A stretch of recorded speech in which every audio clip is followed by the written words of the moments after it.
Hello, എന്നാ വിശേഷം? സുഖല്ലേ? നമ്മൾ കുറച്ച് എന്താ പറയാ, എന്തിന്റെ പേരെന്തായിരുന്നു? ബിരിയാണി അല്ല, ഓക്കെ, റൈസ് വിത്ത് പള്ളിക്കട്ട്. ഓക്കെ, സോറി മറന്നു. പള്ളിക്കട്ട് കഴിച്ചോണ്ടിരിക്കുകയാണ്. അപ്പോൾ ഇവിടെ പള്ളിക്കട്ട് കിട്ടാനും പടാണ്. നൂണുകാർ കുറച്ച് ഡെലിവറി ചെയ്യണം സീനാണ്. അപ്പോൾ ആ ഒരവസ്ഥയിൽ ഇത് കണ്ടോ നിങ്ങൾ? പള്ളിക്കട്ടാണോ ഇവന്റെ ഇതിന്റെ ഇതാരാ നിങ്ങൾക്ക് കറക്റ്റ് അറിയത്തില്ലേ? നിങ്ങളുടെ സ്വന്തം ഷാരോൺ. ഇതൊരു കാരണം പറഞ്ഞുതരാം. നമ്മളിവിടുന്ന് പള്ളിക്കട്ടി കരളം കഴിച്ചിട്ട് പുള്ളി ഒരു ഫിലിം കണ്ടു, ഭയങ്കര ഇമോഷണലി ആയി എന്ന് പറഞ്ഞിട്ട് നിന്ന് നിപ്പില് സാധനം താഴെ പോയി. വാഴറ്റു കണ്ട വഴി എന്തായാലും സീനായി.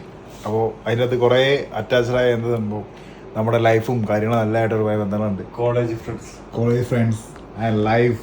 വേറെന്താ പറയാനുള്ള എനിക്ക്? എനിക്കൊന്നും പറയാനില്ല.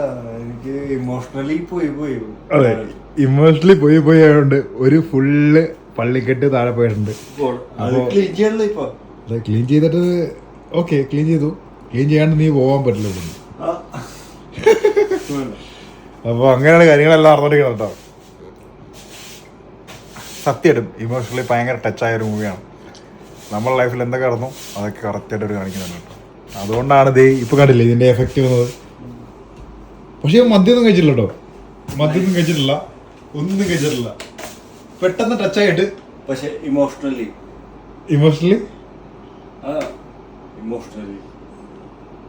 എന്തോ ആയി പോയോണ്ട് താഴെ പോയാണോ? ഓക്കെ, നോ ഇഷ്യൂ മാൻ. അപ്പൊ ഓക്കെ, ബൈ, കാണാം. Friends is always ultimate.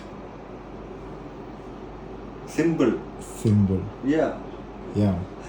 എടാ, ഇമോഷണലി എല്ലാവർക്കും കണക്ട് ആവണോ? ഫ്രണ്ട്സിന്റെ ഒരു ഇമോഷണലി വീഡിയോ കാണുമ്പോ കണക്ട് ആവും.